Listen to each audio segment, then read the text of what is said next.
my model that I developed for my research study consisted of demographic information, academic, and this was all pre-college information, so pre-college academic information, as well as what I would consider social characteristics of students.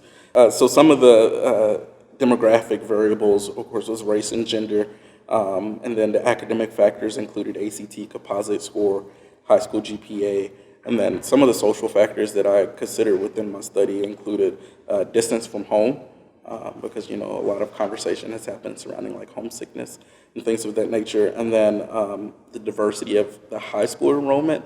And I was particularly interested for that for African Americans coming from maybe a predominantly African American or diverse high school coming to a predominantly white institution, and what role does that play in success or that transition for the students. And then also the parents' highest education level attainment. And I think that comes from looking at a social capital of how much capital does a student have coming into the institution or navigating the process, such as financial aid or even applying to an institution. And so using those models,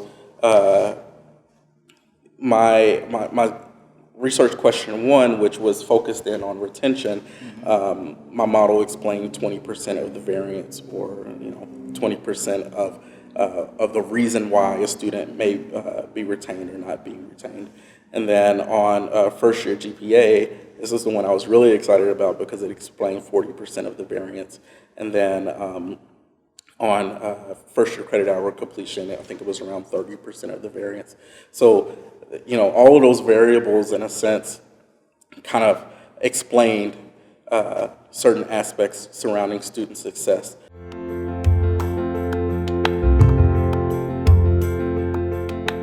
When I think about institutions such as the institutions that I studied, plus thinking about UW Superior as well, and it's not about having that information to restrict access, right?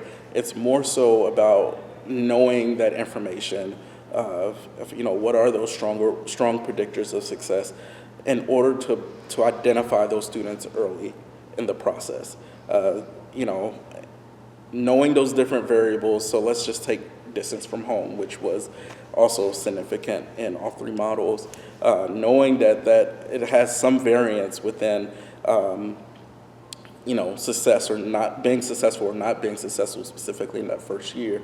What are some of the strategies, or who are the students that we need to target early on in that process to be able to intervene a lot earlier than waiting for the anxiety to set in and then figure out what's the intervention that we need to do. So a lot of what I was really shooting for with my research study was to really be able to identify students that could potentially need those additional supports.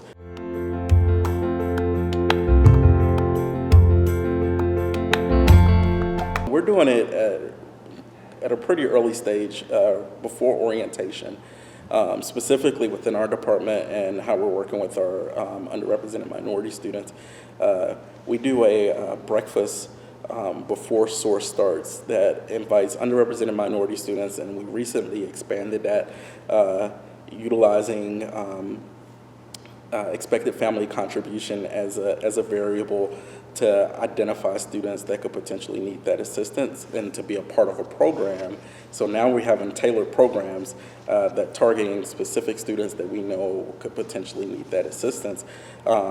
So we invite them to this breakfast to opt into a program, right? So now we're providing intervention a lot earlier. So we're starting before they even have their first session of orientation. And then looking at our institutional data, we noticed that that first to third year, we're looking at first to third year retention rates versus first to second. The first to third year retention rates looking at some of those data has helped us to shape that programming. So now this program that we have is called RISE, RISE Community Circles, and it's like a group mentoring type program. It's not only for first and second year, but it's also for your second to third year with two totally different curriculums to help prepare that student to transition to our institution. So we're a big proponent of identifying those students early and then starting the intervention very early.